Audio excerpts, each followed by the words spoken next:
ابو بکر نے تو حدیث سنائی ہے، حدیث سن کے اگر ناراض ہو جائے تو پھر تو بی بی کا قصور ہے۔ بی بی فاطمہ الزہرا نے آ کے کہا تھا سیدنا ابو بکر سے کہ حضور کی زندگی میں جو فدق نام کا ایک باغ تھا جس سے بیویوں کا اور ہمارا خرچہ بھی آ جاتا تھا، وہ مجھے دے دیا جائے۔ تو حضرت ابوبکر صدیق نے کہا کہ اماں جان، میں نے تو ساری زندگی اپنے سارا مال حضور پہ قربان کر دیا، لیکن تیرے ابا نے فرمایا ہے کہ نحن معاشر الانبیاء لا نرث ولا نورث دینارا ولا درہما ما ترکناہ فہو صدقۃ، کہ ہم جتنے انبیاء ہیں ہمارا ورثہ نہیں ہوتا۔ تو جب تیرے ابے نے کہا کہ ورثہ نہیں، میں کیسے دے دوں تمہیں؟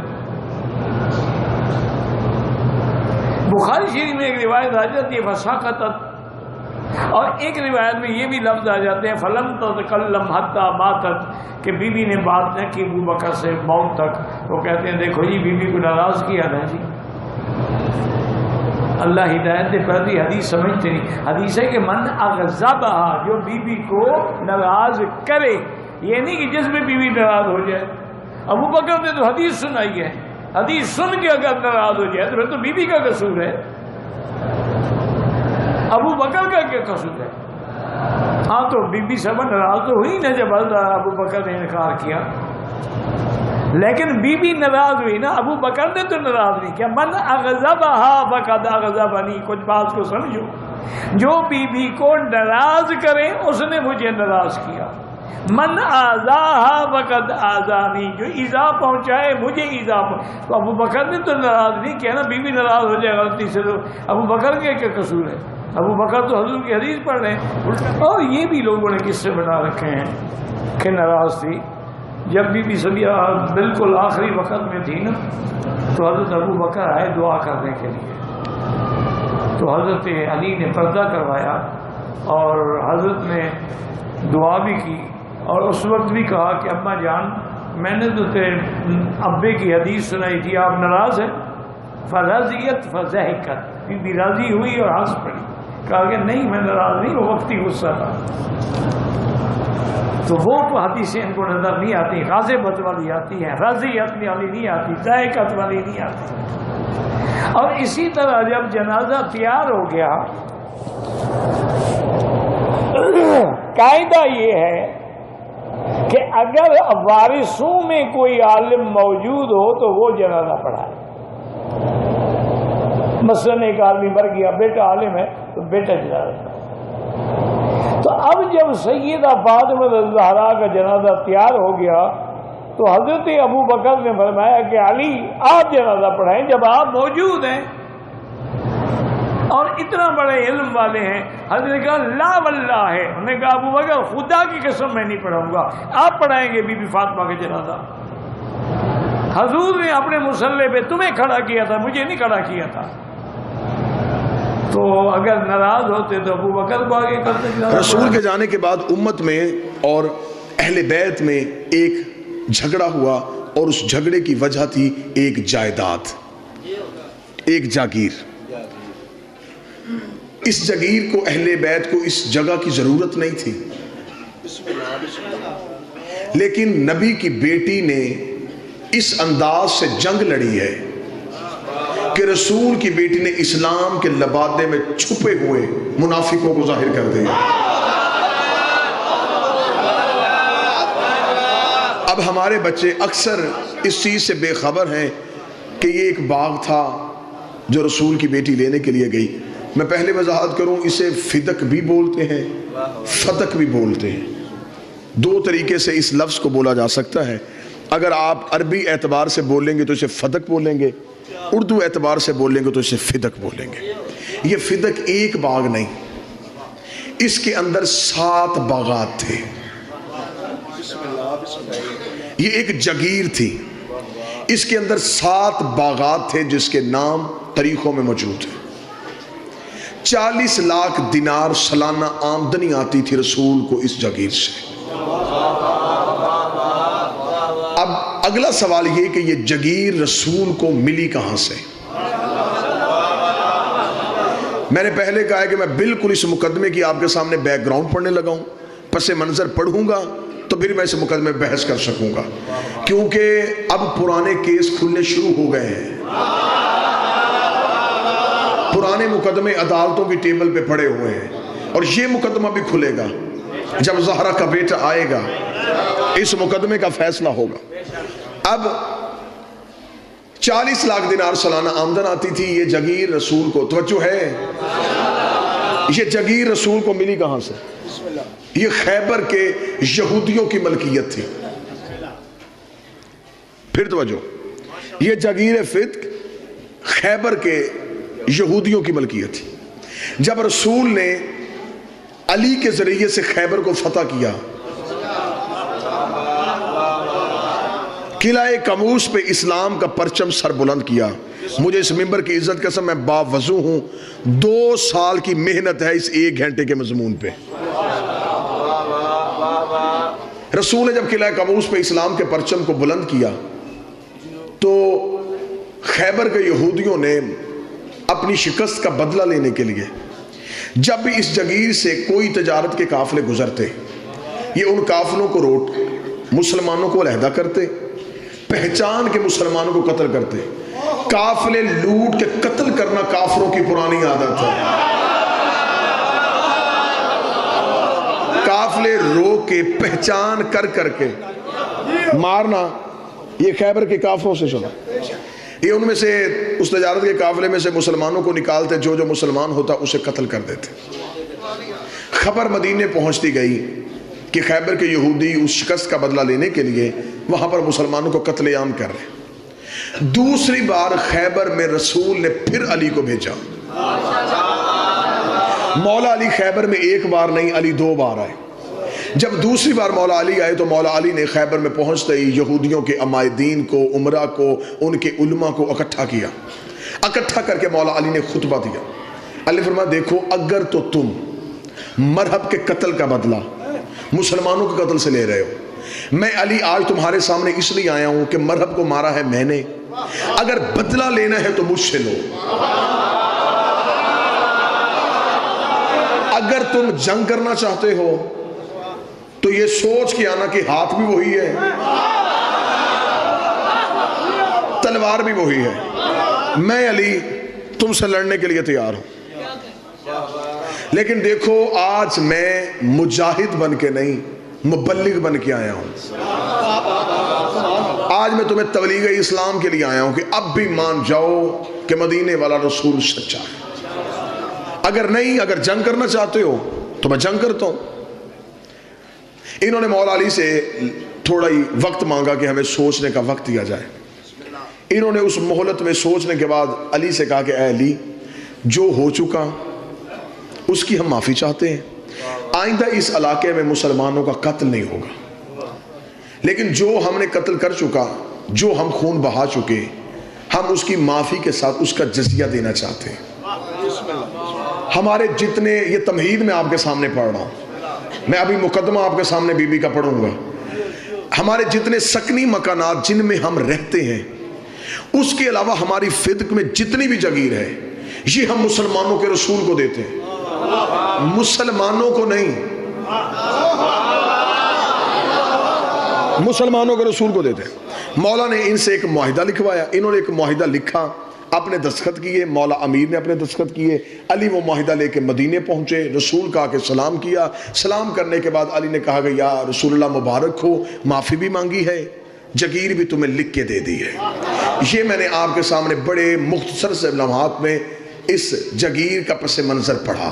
اب اس مقدمے میں بحث کرتے ہوئے میرا پہلا سوال ہر غیرت مند مسلمان سے یہ ہے، اگر اس جگیر میں امت کا حق تھا، اگر اس جگیر میں امت کا حصہ تھا، 7 ہجری میں خیبر فتح ہوا، 11 ہجری میں رسول زہرم دنیا چھوڑی، اگر اس جگیر میں مسلمانوں کو کوئی حق تھا، 4 سال نبی نے دیا کیوں نہیں؟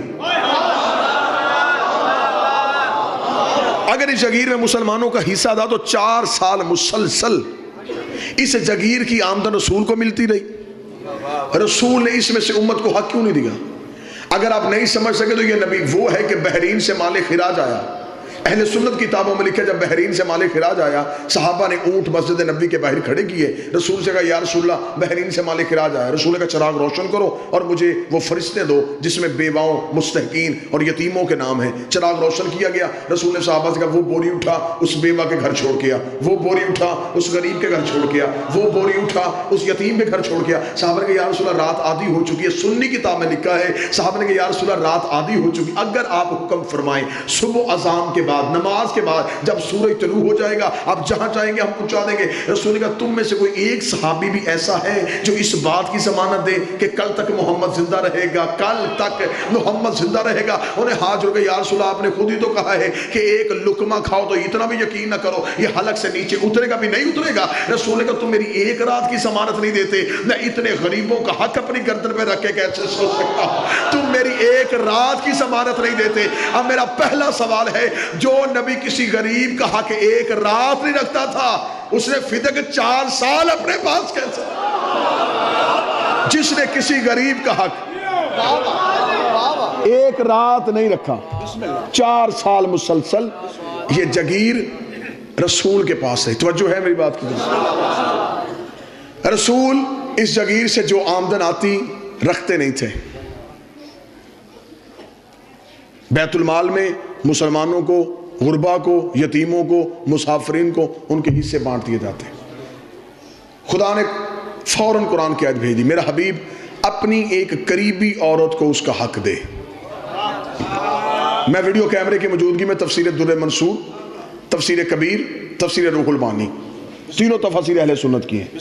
جب یہ آیت آئی تینوں تفاسیر میں لکھا ہے کہ رسول نے فاطمہ کو بلایا اور یہ فدق فاطمہ کو لکھ کے دے دیا، اگر کوئی اور بیٹی ہوتی جگیر سے حصہ ملتا۔ یہ جگیر منتقل ہو گئی بی بی کے نام، توجہ ہے؟ بی بی کے نام جب یہ جگیر منتقل ہو گئی، شریف باپ کی شریف بیٹی نے جیسے باپ تقسیم کرتے تھے ویسے ہی میری مخدومہ نے اس مال کو تقسیم کرنا شروع کیا۔ نبی کے جانے کے بعد جب حکومت پہ قبضہ ہوا،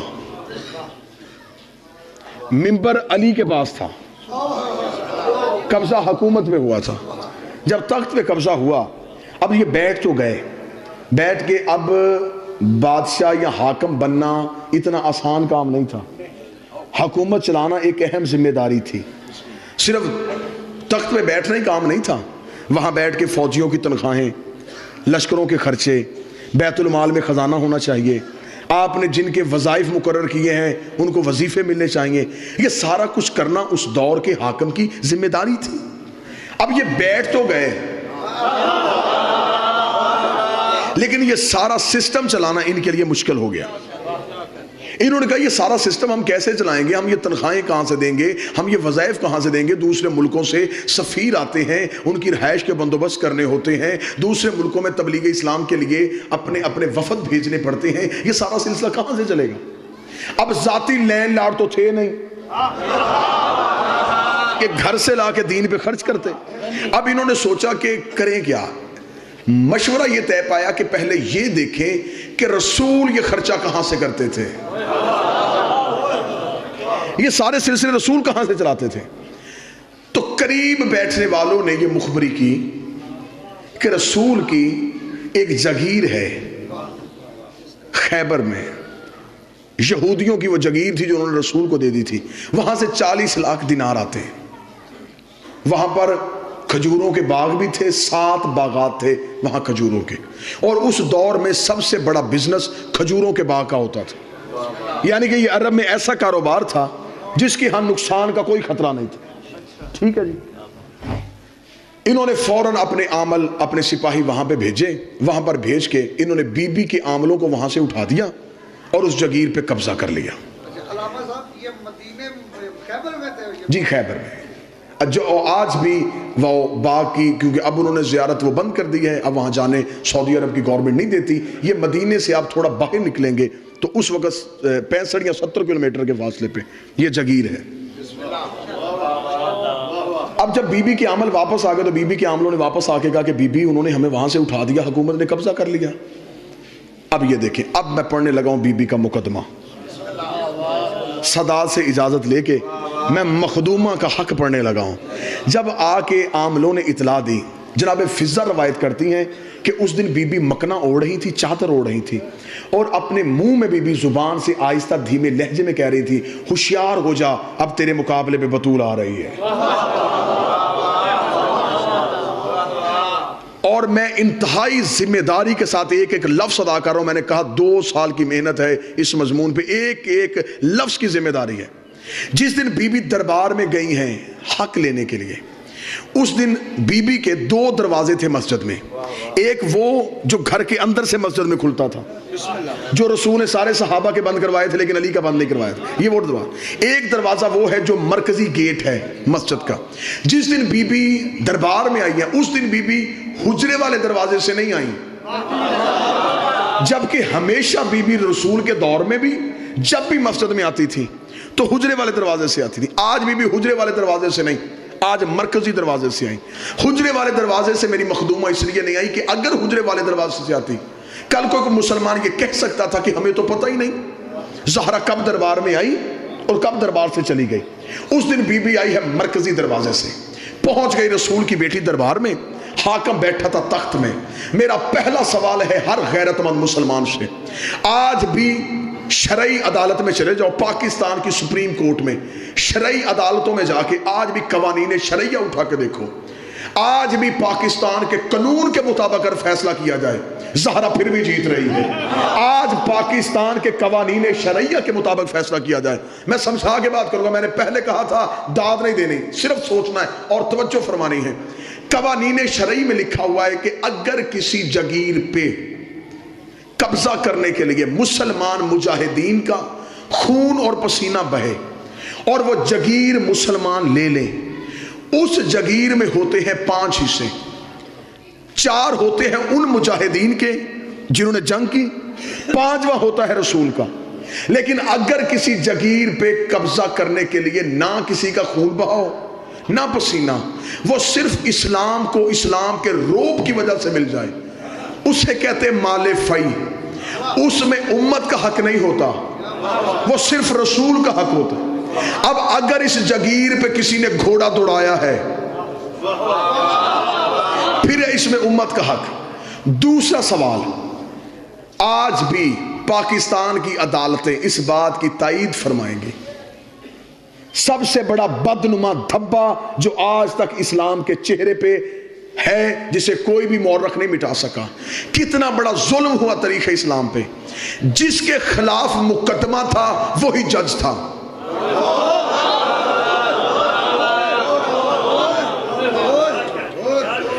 جو اس مقدمے میں فریق تھا وہی جج تھا۔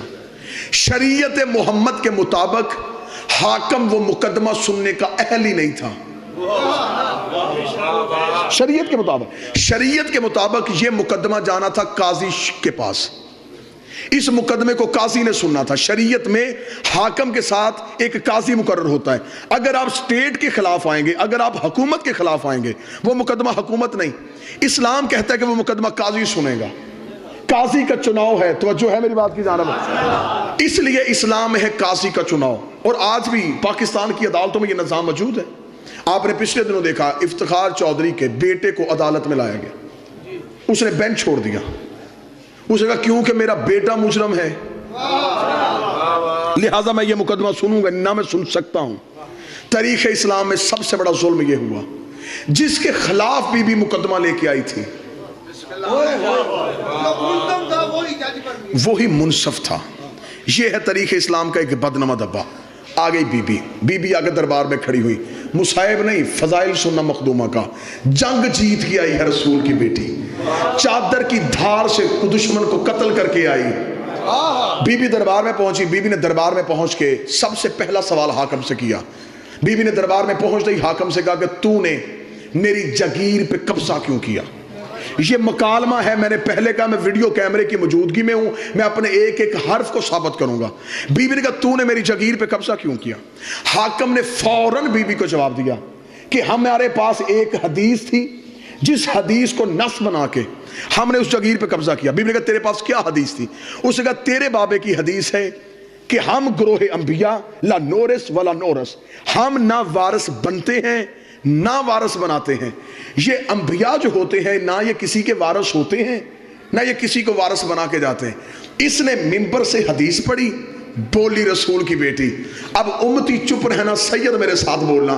جب اس نے اس حدیث کو پڑھ کے مقدمے کی سماعت شروع کی، بی بی نے خود اپنے مقدمے کی وکالت کی اور رسول کی بیٹی نے اپنے مقدمے پہلی دلیل دی۔ بی بی نے کہا تو نے کیا کہا ہے؟ میرے بابے کی حدیث ہے، ہم وارث نہ بنتے ہیں نہ بناتے ہیں۔ رک کسی جگہ پہ، پہلے مجھے یہ بتا تجھے میرے بابے نے وارث بنایا ہے؟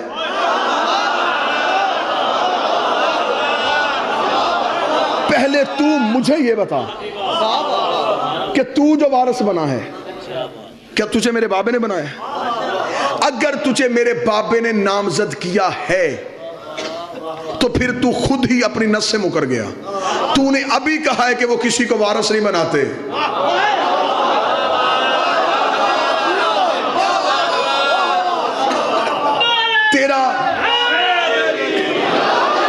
تیرا نامزد ہونا غلط۔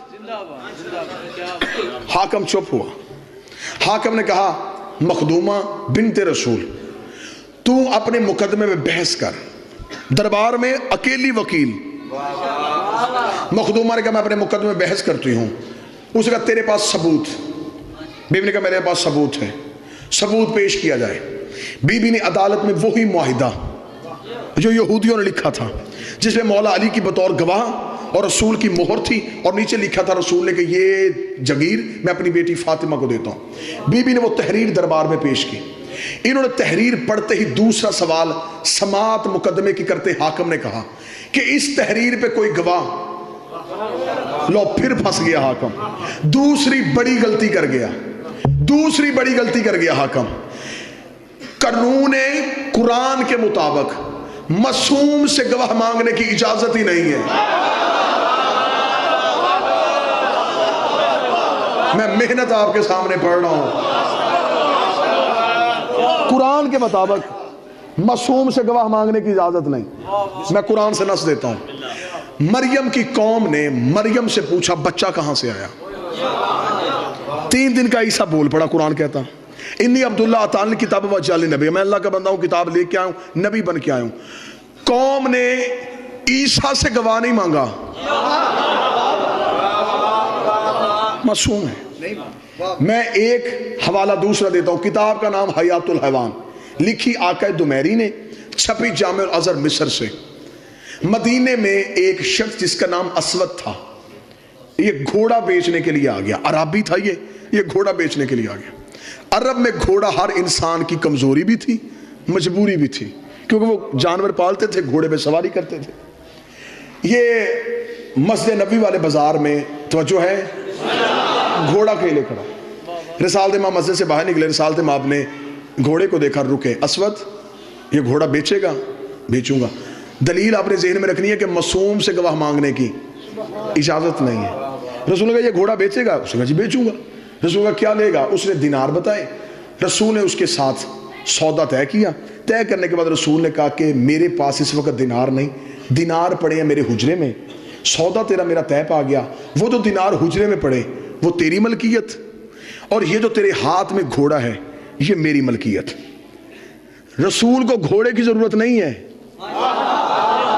لیکن ایک مسئلہ حل کرنے لگے ہیں رسول حجرے میں دینار لینے کے لیے گئے، یا چند صحابہ وہاں سے گزرے، انہوں نے وہاں پہ کھڑے اسود کو دیکھا، بھئی گھوڑا بیچنا چاہتا ہے؟ اس نے کہا جی آیا تو بیچنے تب بک گیا۔ انہوں نے گزرتے گزرتے سرسری پوچھا کس نے خریدا؟ اس نے کہا تمہارے نبی نے۔ نبی کا نام آنا تھا، بندے واپس آ گئے کہ ضرور اس گھوڑے میں کوئی صفت ہے، اگر اس میں کوئی عیب ہوتا محمد کبھی نہ خریدتا، اس میں کوئی صفت ہے۔ انہوں نے آگے کہا یہ گھوڑا تو ہمیں نہیں بیچ سکتا؟ اس کا نا سودا طے پا گیا، وہ دینار لینے گئے۔ اب وہ عربی کیونکہ نبی کا کلمہ نہیں پڑھتا تھا، انہوں نے فوراً کہا اگر ہم اس قیمت سے زیادہ دیں کیا تو ہمیں دے گا؟ اب اس نے کون سا کلمہ پڑھا تھا، اسے کون سے تجارت کے قوانین کا پتا تھا؟ اس نے کہا مجھے تو پیسے سے غرض ہے۔ اسے پیسے لے گئے، گھوڑا ان کے حوالے کیا، یہ گھوڑا لے کے چلے گئے۔ وہ شخص دینار گن رہا تھا، یا رسول آ گئے۔ رسول نے کہا اسود میری امانت. اس نے کہا کون سی امانت؟ اس نے کہا وہ گھوڑا جو میں نے خریدا. اس نے کہا کون سا گھوڑا؟ نبی نے جو ابھی تھوڑی دیر پہلے خریدا. اس نے کہا کوئی گواہ ہے؟ میں نے کہا تھا نا معصوم سے گواہ مانگنے کی اجازت نہیں. اس نے کہا گواہ ہے. رسول چپ کھڑے. رسول کہا اسود دیکھ میں نے تجھ سے وہ خریدا, میرا تیرے ساتھ دینار طے پائے. اس نے کہا نا گواہ ہے تو لا. ابھی رسول چپ تھے یا مسجد سے ایک شخص باہر نکلا.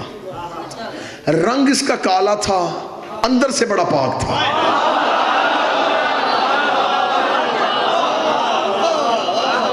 یہاں اس کے ولایت علی کا نور تھا. آ کے بلال نبی کے قدموں پہ, سردار آپ کیوں بازار میں رکے ہیں؟ بلال میں گزر رہا تھا, میں نے اس کے ساتھ اس سواری کا سودا کیا, میں دینار لینے گیا, اسے کسی اور کے ہاتھ بھیج دی. جب اتنا جملہ کہا بلال نے کہا کیوں تو نے ایسا کیوں کیا؟ اس نے کہا تیرے نبی کے پاس گواہ کوئی نہیں, کوئی گواہ نہیں ہے کہ میں نے اس کے ساتھ سودا کیا. بلال نے ایک لمحہ سوچے بغیر کہا میں گواہی دیتا ہوں. اب بھلوال والو داد نہ دینا, دعا دینا تو تمہارا حق بنتا ہے. جب بلال نے کہا میں گواہی دیتا ہوں کہ گھوڑا میرے نبی نے خریدا ہے. اسود نے دیکھ کے کہا عبداللہ کا بیٹا میں نے تیرے کلمہ نہیں پڑھا, تیری عدالت کے میں نے قصے سنے ہیں, تیری صداقت کے میں نے منظر سنے ہیں, مجھے پتا ہے تو بات سچی کرتا ہے, فیصلہ حق پہ کرتا ہے. مجھے بول کے بتا جب تیرا اور میرا سودا ہو رہا تھا یہ تیرا حبشی غلام تو تھا ہی نہیں, اس نے گواہی کیسے دے دی؟ رسول نے اپنا چہرہ بلال کی طرف کہا بلال یہ بات تو سچ ہے, جب میرا اس کے ساتھ سودا ہوا تو تھا ہی نہیں, تو نے کیسے گواہی دی؟ بلال نے دونوں ہاتھ نبی کے قدموں پہ رکھے کہا تو نے کہا اللہ ہے میں نے دیکھا, تو نے کہا اللہ ہے میں نے دیکھا, تو نے کہا جنت ہے میں نے دیکھی, تیرے کہنے پہ نہ دیکھا اللہ مان لیا. یہ بھی تو نے کہا ہے کہ گھوڑا خریدا ہے, پھر تو نے خریدا. یہ ہے معصوم, معصوم سے گواہ مانگنے کی اجازت نہیں. دربار میں معصومہ سے گواہ مانگا گیا, سننا مقدمہ, فضائل سننا میری سائن کے, میری آقا زادی کی فضیلت سننا. انہوں نے گواہ مانگا, بی بی نے گواہیاں دیں. بی بی نے کہا میرا بڑا بیٹا حسن میرا گواہ, میرا چھوٹا بیٹا حسین میرا گواہ, میرا شوہر علی میرا گواہ, اور میرے باپ کی کنیز ام ایمن میری گواہ. یہ 4 گواہیاں ہیں جو بی بی نے اپنے مقدمے میں دی ہیں. حاکم نے تھوڑی دیر مشیروں سے مشورہ کیا. بنت رسول کھڑی فیصلے کا انتظار کر رہی تھی. یہ دربار سے فیصلہ آ گیا. فیصلہ یہ آیا کہ ہم آپ کے مقدمے کو خارج کر رہے ہیں اس بنا پہ کہ آپ کا نصاب شہادت پورا نہیں. بی بی نے کہا میرا نصاب شہادت کیوں نہیں پورا؟ انہوں نے کہا اس لیے کہ آپ نے جو 4 گواہیاں دی ہیں ان میں پہلی گواہی آپ کے شوہر علی کی. علی بحیثیت شوہر اس جگیر میں حصے دار ہے, لہٰذا یہ مالک ہے, اس کی گواہی نہیں. حسن حسین ہے بیٹے, بیٹے ہونے کی وجہ سے ان کا بھی اس جگیر میں حصہ ہے, لہٰذا ان کی گواہی بھی نہیں. چوتھی بچ گئی ایک گواہ ام ایمن. اور تیرے بابا کی حدیث ہے کہ اگر مرد ایک ہو عورتیں 2 ہونی چاہیے, اس کے ساتھ دوسری عورت نہیں, لہٰذا نصاب شہادت مکمل نہ ہونے کی وجہ سے ہم تیرے مقدمے کو خارج کرتے ہیں. زندگی قربان کرو بی بی تیری عزت میں. بی بی نے مقدمہ واپس لے لیا, گواہیاں نہیں بدلی. بحث سننا میری آقا زادی کے مقدمے کی پوری ذمہ داری کے ساتھ. بی بی نے مقدمہ واپس لیا, گواہیاں نہیں بدلی. جبکہ بی بی کے پاس گواہ تھے. بی بی جناب سلمان کو کھڑا کر سکتی تھی, حضرت ابو ذر کو پیش کر سکتی تھی, جناب کمبر, عمار, مقداد, عورتوں میں بی بی فضہ, اسما, ام الفضل, یہ سب موجود تھے. آقا زادی نے گواہیاں نہیں بدلی, مقدمہ واپس لے لیا. مقدمہ کیوں واپس لیا؟ جنگ سننا رسول کی بیٹی کی برقعے کے اندر کیسے لڑی ہے.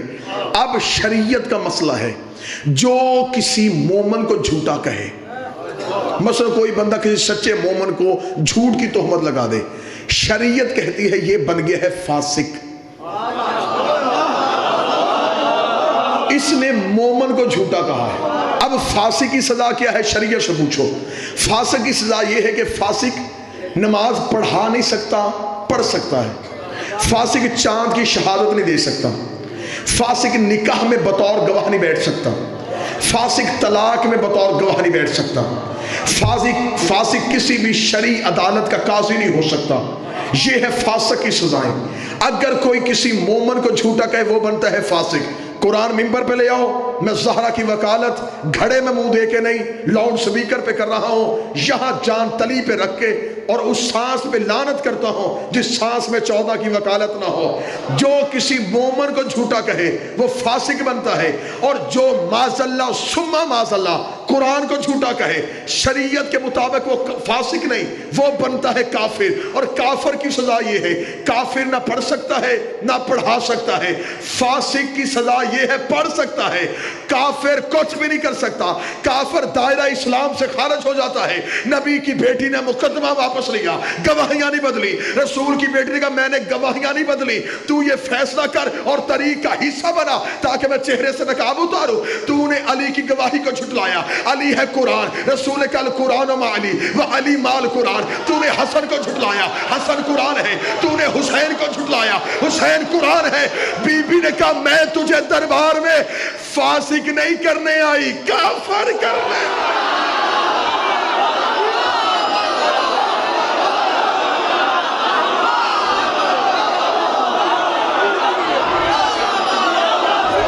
بسم اللہ، میں تجھے بسم اللہ یا رسول یا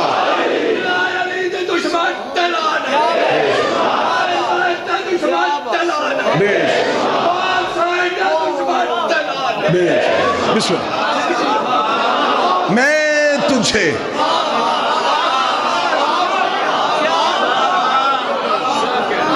جو کام نبی نہیں کر سکا، زندگی ہوئے 1000 سال، اس جملے واہ واہ کرتے رہے 1000 سال۔ پاک سید آپ کو زندگی عطا فرمائے۔ مخدومہ نے اصل چہرہ بے نقاب کیا، سننا مقدمہ سننا میری آقا زادی کا۔ بی بی نے مقدمہ واپس لیا، حکیم صاحب مقدمہ واپس لیتے ہی بی بی نے دوسرا مقدمہ دائر کیا۔ بی بی نے کہا یہ مقدمہ واپس ہو گیا، فیصلہ کر دیا تو نے فیصلہ، نہ فیصلہ نہ بدلنا، میں مقدمہ واپس لیتی ہوں۔ وہی کھڑے بی بی نے دوسرا مقدمہ دائر کر دیا۔ بی بی نے کہا تو ہے حاکم، میں ایک بیٹی بن کے باپ کا حق لینے آئی ہوں، باپ کا حق دے۔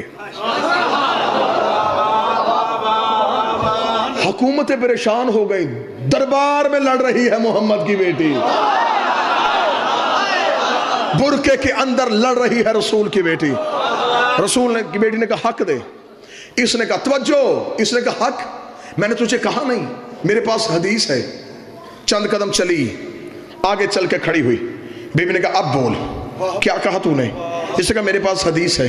بی بی نے کہا حدیث سنا۔ اس نے کہا تیرے بابا نے کہا تھا ہم گروہ انبیاء نہ وارث بنتے ہیں نہ وارث بناتے ہیں۔ مخدومہ چادر کے اندر سے بولی، بی بی نے کہا تو نے حدیث پڑھی ہے؟ میں قرآن کی آیت پڑھتی ہوں، میں قرآن پڑھتی ہوں۔ کون سی آیت؟ بی بی نے کہا بسم اللہ الرحمن الرحیم وَلِكُلْ جَعَلْنَا مَوَالِيَ تَرَكَ الْوَالِدَيْنَ وَالْأَقْرَبُونَ۔ جو کچھ ماں باپ چھوڑ کے جائیں اس میں رشتہ داروں اولاد کا حصہ ہوتا ہے۔ اس سے کہا میرے پاس حدیث ہے۔ بی بی نے کہا میں دوسری آیت پڑھ دیتی ہوں، وَلِلرِّجَالِ نَصِيبٌ مِّمَّا تَرَكَ الْوَالِدَيْنَ وَالْأَقْرَبُونَ۔ جو کچھ ماں باپ چھوڑ کے جائے اس کا بیٹے کا حصہ ہوتا ہے۔ اس سے کہا میرے پاس حدیث ہے۔ بی بی نے کہا میں تیسری آیت پڑھ دیتی ہوں، وَلِلنِّسَاءِ نَصِيبٌ مِّمَّا تَرَكَ الْوَالِدَيْنُ وَالْأَقْرَبُونَ۔ جو کچھ ماں باپ چھوڑ کے جائے اس میں عورت کا حق ہوتا ہے۔ اس سے کہا میرے پاس حدیث ہے۔ بی بی نے کہا میں چوتھی آیت پڑھ دیتے ہوں، وَوَارَثَ سُلَيْمَانَ داؤد۔ ہم نے نبی کو نبی کا وارث بنایا۔ اس نے کہا میرے پاس حدیث ہے۔ بی بی نے کہا میں پانچویں آیت پڑھ دیتی ہوں، قُلْ أَسْأَلُكُمْ أَجْرًا إِلَّا الْمَوَدَّةَ فِي الْقُرْبَى۔ اگر میرا بابا اجر مانگ سکتا ہے میں بابے کا حق کیوں نہیں مانگ سکتی؟ بلوال والو شیعہ ہو سنی ہو، تمہیں 14 کی عزت کا واسطہ میں زہرا کا حق بیان کر رہا ہوں۔ حاکم ایک حدیث پڑھتا گیا، بی بی بدل بدل کی آیتیں پڑھتی رہی، بدل بدل کی آیتیں پڑھتی رہی۔ 40 آیتیں جب محمد کی بیٹی نے دربار میں کھڑے ہو کے پڑھتی، حاکم کے چہرے پہ موت کی زردی آ گئی، حاکم کا جسم کانپنا شروع ہو گیا۔ اس نے کہا زہرا میں حدیث پڑھتا ہوں، تو جواب آیت میں کیوں دیتی ہے؟ حدیث کا جواب حدیث میں کیوں نہیں دیتی؟ اتنا جملہ کہنا تھا یا محمد کی بیٹی نے چپ، بس میں نے اتنا سننا تھا، تو وہی ہے جسے میرے بابے نے کہا تھا آ تجھے حدیث لکھ دو، تو نے کہا تھا قرآن کافی ہے، تو نے کہا تھا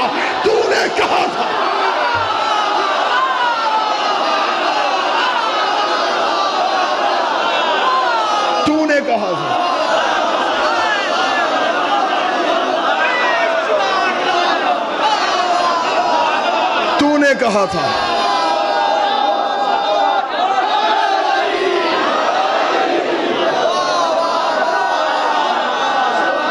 تجھے میرے بابا نے کہا تھا بسم اللہ تجھے میرے بابا نے کہا تھا میں تجھے حدیث لکھ تو نے کہا تھا قرآن کافی آج میں قرآن پڑھتی ہوں برداشت کیوں نہیں کرتا